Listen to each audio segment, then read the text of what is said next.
सीमांचल से मुसलमानों का एक बड़ा नाम मास्टर मुजाहिद साहब कोचा दामन जो विधानसभा क्षेत्र है किशनगंज की, वो हमारे साथ मौजूद हैं। 2 बार विधायक रहे हैं जनता दल से और एक बड़ा चेहरा है मुसलमानों का। इस बार सीधा मुकाबला आपका एमआईएम से है, उनसे बात करेंगे।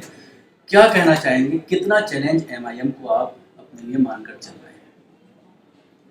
2015 के चुनाव में भी एमआईएम के जो बिहार के सदर हैं अख्तरुल इमान साहब मेरे मुकाबले, और उनको जिताने के लिए जो एमआईएम के राष्ट्रीय अध्यक्ष हैं बैरिस्टर असदुद्दीन अवैसी साहब, कुल 22 दिन तक किशनगंज में कोचा दामन असेंबली कॉन्स्टिट्यूंसी में कैंप किए। हर गांव टोले तक वो गए, लेकिन उनका उम्मीदवार लगभग 19,000 वोटों से पीछे रह गया। इस बार के भी चुनाव में एमआईएम का सिर्फ फेसबुक सोशल मीडिया में सड़क पर हल्ला होता है, जो कम उम्र के उसमें से ज़्यादातर लोग वोटर्स भी नहीं हैं, और ज़मीनी हकीकत कुछ अलग है।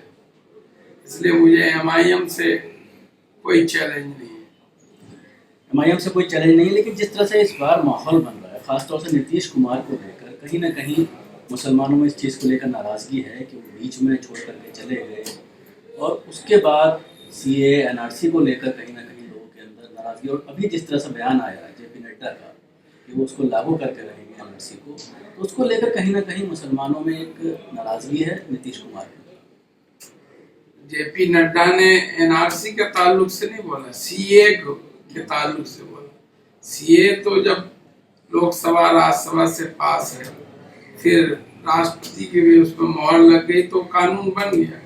सुप्रीम कोर्ट में 200 से अधिक रिट पिटीशन दाखिल है। माननीय सर्वोच्च न्यायालय को यह तय करना है उसके लीगलिटी को, तो ये तो मामला वो तो ऑलरेडी कानून बन चुका है। जहाँ तक एनआरसी का ताल्लुक है, एनआरसी सिर्फ असम के लिए, वो भी असम एकॉर्ड जो उस वक्त के वजीर आजम राजीव गांधी और असम गवर्नमेंट और जो ऑल असम स्टूडेंट यूनियन के बीच जो समझौता हुआ था, और उसके बाद सुप्रीम कोर्ट की मदाखलत के बाद वहाँ एनआरसी, बाकी एनआरसी का बिहार से कोई ताल्लुक नहीं है। इसी डर और भय को निकालने के लिए 20 दिसंबर 2019 को हजरत मौलाना वली रहमानी साहब की सदारत में, जो अमीर शरीयत बिहार उड़ीसा झारखंड है, 13 मुस्लिम तंजीमों के उलमाओं की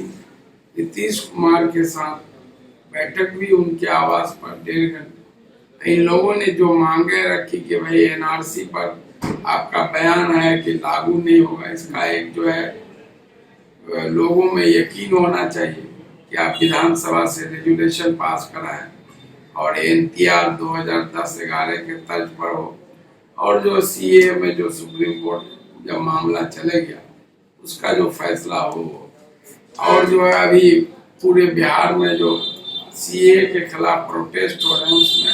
लेकिन क्या ये सारी चीज़ें आप बता रहे हैं, लेकिन ऐसा नहीं लगता कि ये सारी चीज़ें आप मुसलमानों तक पहुंचाने में नाकाम रहे हैं? मुसलमानों को ये सारी चीज़ें मालूम नहीं है, कहीं ना कहीं पार्टी की कमी है, लोगों तक पहुंच नहीं पाई चीज़ें। नहीं, हम लोग पहुंचा रहे हैं कि इस मीटिंग के बाद जितनी मांगे 5 सूत्री मांगे जो उलमाओं की टीम मौलाना वली रहमानी के क़यादत में सीएम से मिले थे, तो उनकी सारी मांगों को मान लिया गया। और 25 फरवरी 2020 को बिहार असेंबली से सर्वसम्मति से रेजुलेशन पास हुआ कि बिहार में एनआरसी लागू नहीं होगा और एनपीआर 2010-11 के तर्ज पर होगा। जबकि बिहार में एनडीए के साथ सरकार है, एनडीए बीजेपी के साथ रहते हुए भी पहला बिहार स्टेट बना एनडीए रूल स्टेट, जो बीजेपी के साथ रहते हुए भी एनआरसी और एनपीआर पर असेंबली से रेजुलेशन पास हुआ। सीए को लेकर आप कह रहे हैं कि जाहिर सी बात है कानून बन चुका है, नोटिफिकेशन भी हो गया और प्रोसेस भी उसमें शुरू हो गया। जो विदेशी नागरिक हैं उन लोगों ने अपना रजिस्ट्रेशन कराना भी शुरू कर दिया है। हालांकि अभी नागरिकता नहीं दी गई है, कुछ ही लोगों को नागरिकता मिली है, लेकिन उसके बावजूद ऐसे माहौल में इलेक्शन में जब आप बीजेपी के साथ लड़ रहे हैं, नड्डा का इस तरह का बयान इलेक्शन के मौके पर आना कहीं ना कहीं आपको नुकसान पहुँचाएगा। उसको हम लोग देख रहे हैं, इसको हम लोग देख रहे हैं। और आज के टाइम में सबके पास मोबाइल है, नेट सुविधा है, तो सारी चीजें लोगों तक पहुंच रही हैं। और हम लोग भी उसके लिए जो एनआरसी पर जो नीतीश कुमार का जो रुख है वो सारा क्लियर, जो इश्तिहार बिल और जो है मीडिया के माध्यम से और डोर टू डोर कैंपेन में हम लोग जा रहे हैं। और नीतीश कुमार पिछले 15 साल से बिहार में सीएम है, इसमें साढ़े 12 साल बीजेपी के साथ मिलके चला है, लेकिन ऐसा कोई मामला नहीं आया जबकि वो किसी कम्युनिटी को टारगेट करने वाले के साथ हो या टारगेट किए हों। और अभी बिहार के मुसलमान नीतीश कुमार की क़यादत से बिल्कुल खुश है। और यहाँ के मुसलमान या सारे कम्युनिटी के लोग, हिंदू मुसलमान, जितनी शांति भाईचारगी बिहार में है, देश में क्या और दूसरे राज्यों में कम दिख रहा है। सबसे महागठबंधन की रैलियों में जिस तरह से भीड़ आ रही है, उसको लेकर सारी मीडिया में ये कहा जा रहा है कि इतनी भीड़ मोदी की रैलियों में नहीं आ रही, तो वो कितना बड़ा चैलेंज उसको आप मानते हैं?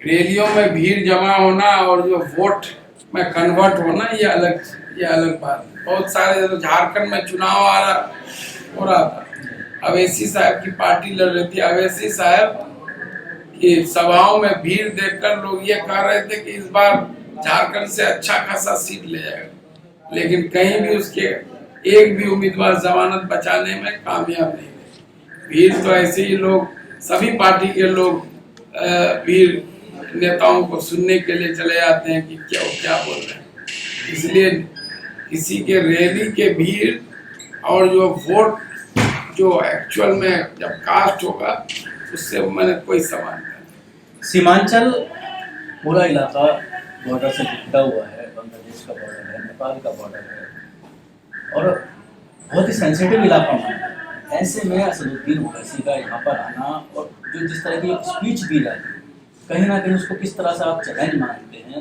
पूरे इलाके?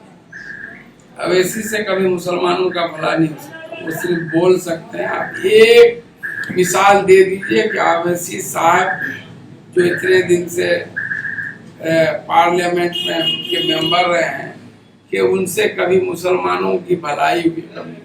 वो ऐसी बातें करेंगे जिससे समाज में द्वेष फैलेगा, लोगों में विभाजन होगा। इसलिए वो उसी काम के लिए जाने जाते हैं। जिस तरह से आज़ादी से पहले मोहम्मद अली जिन्ना करते थे, आज वही काम वो कर रहे हैं। मुस्लिम नौजवानों में मुस्लिम लीडरों को लेकर जो पार्टीज के लिए काम करते हैं, जो पार्टी से जीत कर आते हैं, चाहे पार्टी हो या कोई भी हो, उसको लेकर ये शिकायत रहती है कि वो हमेशा पार्टी लाइन से हटते नहीं। और इसीलिए लोग ये बार बार ये आवाज़ उठाई जा रही है, खासतौर से एक बड़े तबके के जरिए नौजवानों के, कि अपनी एक ऐसी पार्टी होनी चाहिए जो मुसलमानों कि अगर कोई मसला आए तो वो पार्टी लेवल की बात ना हो, बल्कि उसको पूरी तरह से, चाहे वो विधानसभा हो चाहे लोकसभा है, उसमें उठाया जाए। ये बात अगर मुसलमानों की बात मुसलमान ही रखेंगे तब सब देश, ये बहुसंख्यक हिंदू बहुल देश है, तब वो हिंदू जो हमारे हिंदू भाई वो भी हिंदू हित की रक्षा करने वाले, उन्हीं की बात करेंगे। आज जो मुसलमानों के मसले के बहुत सारे लोग हैं, नीतीश कुमार हो, कन्हैया कुमार हो, तेजस्वी यादव हो, राहुल गांधी या और दूसरे लोग भी, दूसरे पार्टी के लोग भी उठाते हैं। तो ये जो इस तरह की जो बात अगर किसी के जहन में, नौजवानों में, ये जज्बात में कि नहीं सिर्फ मुसलमान ही मुसलमानों की बात करेगा, तो यही कट्टरपंथी हिंदू ही सिर्फ हिंदू हितों की बात करेगा, यही एक कट्टरपंथी सोच। ऐसा नहीं लगता कि जब से 2014 इलेक्शन मोदी जीते हैं और उसके बाद 2019 और कई स्टेट में जीतते चले जा रहे हैं सिर्फ एक फिरके की बात करके, और उसके बाद भी देखने में आ रहा है कि तमाम पार्टियां मुसलमानों को से किनारा करती चली जा रही हैं। बिहार की अगर आप बात करते हैं, बिहार में ये देखने में आता था कि लालू या नीतीश या रामविलास पासवान का जब हेलीकॉप्टर उतरता था तो उनके साथ दाढ़ी टोपी वाला होता था, लेकिन इस बार सब गायब है। नीतीश कुमार के साथ तो अभी भी अल्पसंख्यकों का एक बड़ा तबका जुड़ा, जितने भी उलमा हैं सब लोग ये अपील कर रहे हैं कि बिहार को नीतीश कुमार की ज़रूरत है। नीतीश कुमार इंसाफ की तरफ के साथ तरक्की के प्रिंसिपल पर काम कर रहे हैं, सभी कम्युनिटीज को लेकर चल रहे हैं। जब तक नीतीश कुमार हैं किसी को भी डरने की बात नहीं है।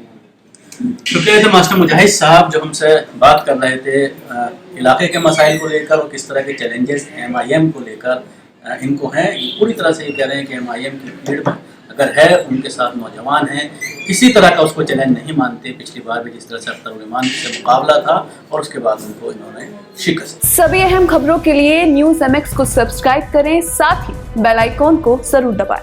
लाइक, शेयर, कमेंट करना ना भूलें।